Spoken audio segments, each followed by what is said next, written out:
uso deshonesto, podríamos abrevar, ¿no es cierto?, en que en realidad se requerirían los siguientes elementos. Primero, que se trate de actos materiales inequívocamente dirigidos a la afectación de la sexualidad de la víctima. Que esos actos no hayan sido realizados específicamente con ánimo o fines libidinosos, tocamientos, etc. Que no haya mediado el consentimiento válido de la víctima en perfectas condiciones de prestarlo. Que no haya habido acceso carnal o intentado la penetración sexual o actos sustancialmente análogos. Y deben estar referidos únicamente a cuestiones de carácter sexual. Por lo demás, cuando este artículo, abuso sexual simple, expresa aprovechándose de que la víctima, por cualquier causa, no haya podido consentir libremente la acción. Se trata de un supuesto de coacción, ya que estaba previsto en el derogado delito de abuso deshonesto en razón de su referencia a las circunstancias del antiguo delito de violación que exigía fuerza o intimidación.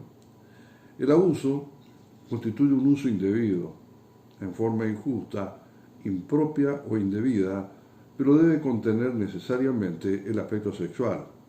Se refiere así a actos o conductas con tal contenido practicados sin el consentimiento de la víctima o cuando este último se encuentra viciado por cualquier causa, incluyéndose la minoridad del sujeto pasivo.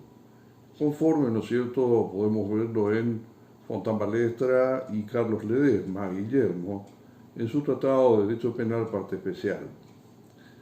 Debe tratarse de actos que no quedando incluidos los gestos o las palabras.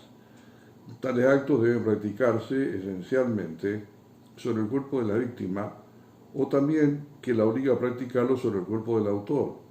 Se discute en doctrina si configura este delito los actos impúdicos practicados por el autor sobre su propio cuerpo, en presencia de un tercero que no presta su consentimiento.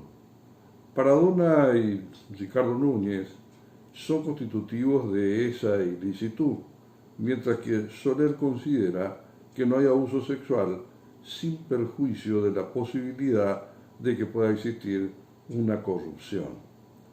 Que el suscrito comparte el criterio sustentado por el doctor Alejandro Taza en que debe existir una relación corporal directa entre el sujeto activo y el pasivo mediante alguno de los actos que tengan aquella connotación sexual exigida por el tipo penal. Así se ha dicho que el tocamiento de los pechos de la víctima configura este delito cuando es practicado sin el consentimiento de la misma, ya que se ofende la reserva sexual de la persona. El acto de contenido sexual debe ser objetivo y subjetivamente impúdico. No solo debe consistir en conductas de contenido sexual, sino que deben ir acompañadas del subjetivismo propio que hace esta ilicitud. Caso contrario, el tacto médico practicado por un profesional quedaría comprendido en este delito. Sin embargo, no debe confundirse la subjetividad que reclama el tipo penal con el ánimo lascivo. Un tacto ginecológico, conforme a la ley artis, a las leyes del arte, no es delito por más ánimo lascivo del médico y a la inversa puede haber abuso sexual aunque el autor no lo efectúe con ese ánimo. Respecto del tipo subjetivo, para que exista el delito aquí previsto, los actos constitutivos de la conducta ilícita deben consistir en actos impúdicos por afectar las partes pudendas de la víctima, respecto de los cuales basta el dolo o la intención del autor de efectuar el tocamiento, la caricia o la palpación o acercamiento a una de tales partes, por lo que existiendo actos objetivos de impudicia ejecutados intencionalmente, vale decir conociendo la objetividad del acto, este tipo de abuso simple, aunque carezca de ánimo libidinoso, será, ¿no es cierto?, y configurará el delito que estamos analizando.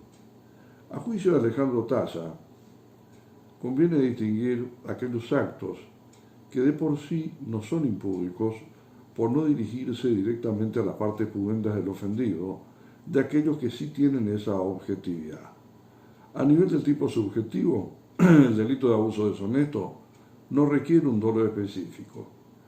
Claro que este criterio no es compartido por Dona, para quien únicamente es admisible el dolo directo, sino que la característica subjetiva de este delito no va más allá de consistir en un genérico objetivo impúdico, que puede estar constituido tanto por el deseo de satisfacer o excitar pasiones propias, como el del simple conocimiento del significado impúdico y ofensivo que el hecho tiene para la víctima.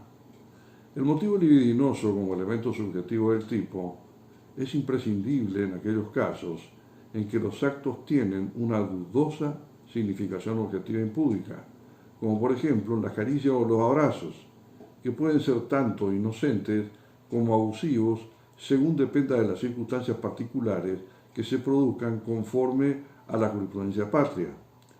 El dolo en esta figura excluye el propósito de tener acceso carnal con la víctima o de realizar actos análogos, pues en tal supuesto podríamos estar en presencia de la tentativa de una figura agravada, abuso sexual con penetración natural o de cualquier clase de objetos.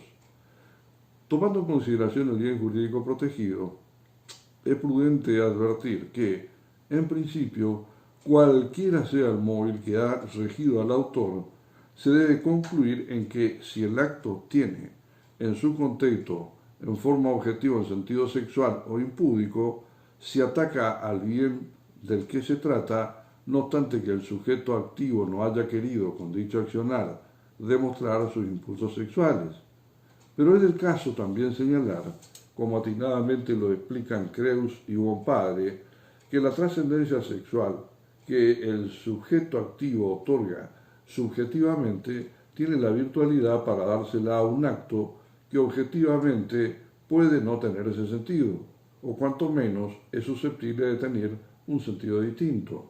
Vale decir que hay un acto que objetivamente puede o no constituir, pero la expresión, ¿no es cierto?, del sujeto, el contenido subjetivo de esta conducta podrá, ¿no es cierto?, completar lo que hace falta para la imputación de este hecho ilícito.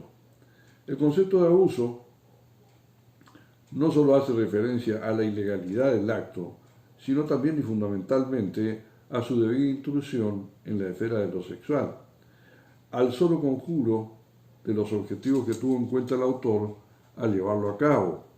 Así, cuando el acto es en sí objetivamente impúdico, constituirá un abuso sexual, aunque de manera subjetiva el autor hubiese agregado miras distintas de las del ultraje sexual. Pero cuando de modo objetivo el acto es sexualmente indiferente o puede resultar equívoca su referencia a esa esfera de la personalidad, será el contenido sexual que de manera subjetiva la gente le otorgue lo que la convierta en un abuso sexual. Creus y Bonpadre son de este criterio, ¿no es cierto?, y lo expresan en la obra Derecho Penal, parte especial, la 7ª edición. Comparto el criterio sustentado por el doctor Rubén Figari en su obra Delitos Sexuales, editorial Hammurabi, en que esta posición mixta es la más atinada, ya que se adecua, ¿no es cierto?, a las premisas de la figura en análisis y es la que ha adoptado la jurisprudencia patria conforme a la concepción de dos alternativas. Primero, si el acto es objetivamente obsceno, el abuso sexual o abuso deshonesto quedará consumado. Segundo, si objetivamente no lo es, de todas formas podrá constituir delito en los casos en los cuales el sujeto activo le atribuya al acto contenido sexual desde su obrar subjetivo.